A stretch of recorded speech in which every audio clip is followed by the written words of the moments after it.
నువ్వు పంపిన జాబుల పూలు నాసికలో జాజులు కాగా దస్తూరి నుదుటను మెరిసే కస్తూరిగా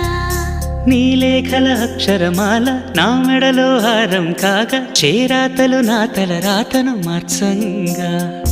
నువ్వు రాసిన ఈ ఉత్తరమే నా మనసుకు అర్థంగా నువ్వు చేసిన ఈ సంతకమే మన ప్రేమకు పసుపు కుంకుమ అర్థంగా గంగా నిజంగా నువ్వే నాలో సగభాగంగా